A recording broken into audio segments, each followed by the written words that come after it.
Ouais, bah en fait, dès que tu tombes sur le homard, là tu mets les stores et t'auras une véranda. Ah coucou! Je suis super heureux de vous retrouver pour ce 40e épisode de Fasciné, et comme à l'accoutumée, je vais tâcher de vous présenter un top 3 décrescendo des supposés meilleurs films qui s'inviteront mercredi prochain dans vos salles. Donc le 28 octobre. Au programme d'aujourd'hui, un digne successeur pour Interstellar, un préquel qui vous donnera des ailes, et enfin un bon film français, céramique, castor et canapé. Bienvenue dans Fasciné!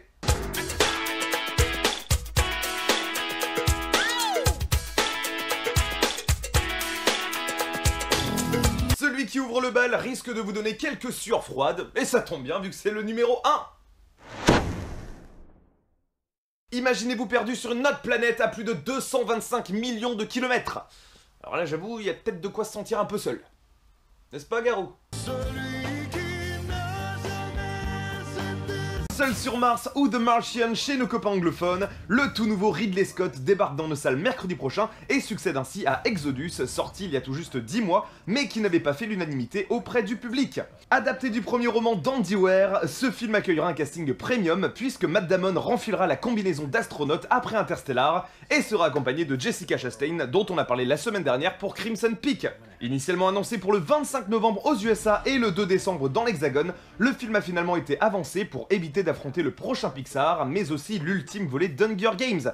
Ah, les petits joueurs. Côté scénar, eh ben c'est pas compliqué, nous sommes sur Mars et nous suivons une équipe d'astronautes en pleine expédition. Une tempête de sable fait rage et l'équipage doit impérativement quitter la planète coûte que coûte, et les obligeant à laisser derrière eux l'un de leurs éléments, qu'ils considèrent déjà comme morts. Mais quelques heures plus tard, il se réveille enseveli par le sable et il va devoir tout mettre en œuvre pour pouvoir survivre en espérant que la NASA puisse capter ses SOS. C'est un euphémisme, mais le registre science-fictionnel mettant en scène des expéditions spatiales connaît un véritable boom en ce moment. L'excellent Interstellar de Nolan ou encore Gravity d'Alfonso Cuarón cumulent à eux deux plus de 6,5 millions d'entrées en France. Autant vous dire que le registre a un véritable public français et qu'en plus il est solide. Comme ma... Mais c'est loin d'être une nouveauté puisque depuis des années, l'industrie cinématographique nous a offert de belles pépites très lucratives telles que Armageddon, Prometheus ou encore évidemment Wall-E. Et donc, eh bien pourquoi Seul sur Mars ou The Martian? Eh bien déjà aujourd'hui nous sommes face à un tel mastodonte de la mise en scène qu'est Ridley Scott que du coup on a une chance sur deux de tomber sur un chef-d'œuvre. Robin des Bois, Blade Runner, Thelma et Louise ou encore évidemment Gladiator, si je devais tous les citer je pense que ça me prendrait beaucoup trop de temps, mais autant vous dire que Papy Ridley, eh bien il en est encore sous la pédale, et tout ça pour notre plus grand plaisir. L'œuvre originale dont est tiré le film serait une franche réussite pour les lecteurs, et malgré quelques petites modifications concernant la fin, l'équipe du film a souhaité rester fidèle au livre. Voilà, donc ce qui nous promet de vivre 2 heures bien intenses. En tout cas, espérons-le. Et tout de suite, le maintenant si.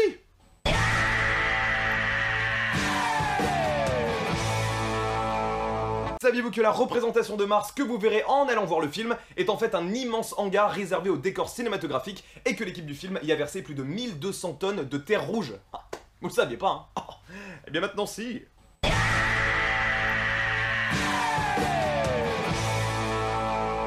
Et sans plus attendre, passons à la seconde marche du podium. Ça te manquait, hein? Eh bien, rassure-toi, on retourne à Neverland et cette fois-ci bien avant la version de Disney. Ouais? Go! Réalisé par Joe Wright, qui nous a déjà offert Orgueil et Préjugés en 2006, Pan ou Pan est le préquel des aventures qui ont bercé votre enfance en compagnie de Lily la Tigresse, Wendy ou encore la Fée Clochette. Le casting ne sera pas en reste puisque vous retrouverez Rooney Mara aperçu dans le Millennium de Fincher, Cara Delevingne dont on a parlé pour la face cachée de Margot, Amanda Seyfried vue dans Time Out ainsi que Hugh Jackman que l'on ne présente plus depuis qu'il a sorti les griffes il y a déjà 15 ans.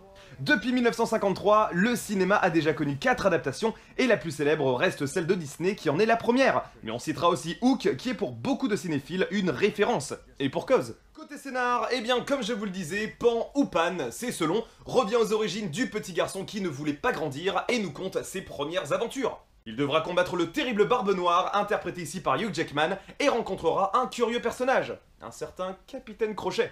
Pour le rôle titre, l'équipe du film s'est rendue aux 4 coins du globe pour dénicher leurs pépites, et c'est en Australie que le jeune Levi Miller a été découvert. Son interprétation aurait mis tout le monde d'accord, et beaucoup s'accordent à dire qu'une belle et longue carrière l'attend, à la manière d'Asha Butterfield que vous avez découvert dans ce petit bijou, réalisé s'il vous plaît par Martin Scorsese. Et donc, eh bien pourquoi Pan ou Pan? Eh bien, hormis toute la magie qui se dégage de la bande-annonce, eh bien Peter Pan c'est quand même le conte référence pour tous les enfants qui ne souhaitent pas entrer dans l'âge adulte. Il a traversé toutes les générations et 40 ans après la création de Disney, eh bien mon enfance en était tout de même bercée. C'est chou, hein? L'angle choisi pour adapter une 5e fois cette histoire est tout aussi original que celui emprunté pour Hook. Espérons juste qu'il ne se prenne pas les pieds dans le tapis. Et comme ça, juste pour finir, le petit quiz à la con, quel est le plus grand artiste de tous les temps qui lui vouait un véritable culte? Non? Gagné. Et avant de passer au 3e et dernier film de la semaine, le maintenant si.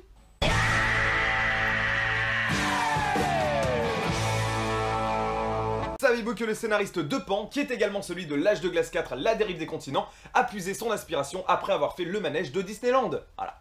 Et en sortant de ce dernier, il a avoué avoir passé les 25 plus merveilleuses minutes de sa vie. C'est mignon, hein? Ah, vous ne savez pas, hein? Ouais, il paraît que... Et ben maintenant si.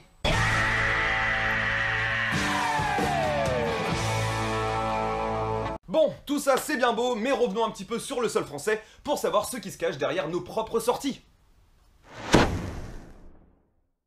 Ah bah tiens, un film de Maïwenn. Bon déjà ça s'annonce de très bon augure, et si en plus il arrive à dépasser son grand frère, eh bien ça ne pourra être que mieux.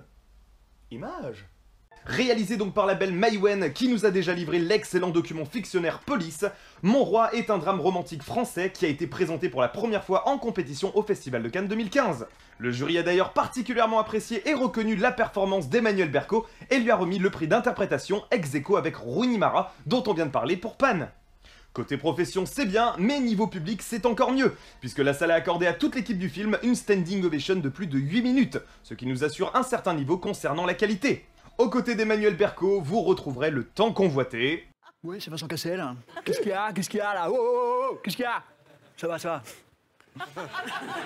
Côté scénar, nous suivons Tony, une jeune femme qui est en pleine rééducation après une très violente chute de ski. Admise en soins intensifs à l'hôpital, elle croule sous les antidouleurs et se remémore la relation tumultueuse qu'elle a partagée avec Giorgio.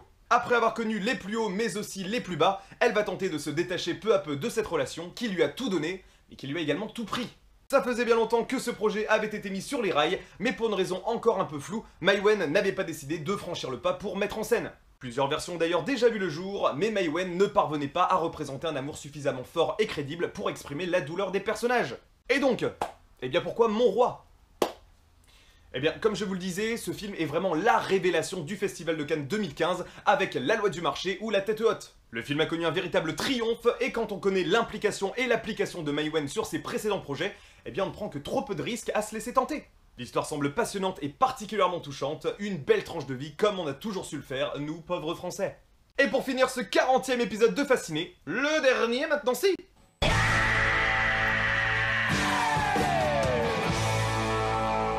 Saviez-vous que Mr. Norman Tavo sera crédité au générique puisqu'il y interprète un petit rôle? Vous le saviez pas, hein? Eh bien, moi oui. Oh!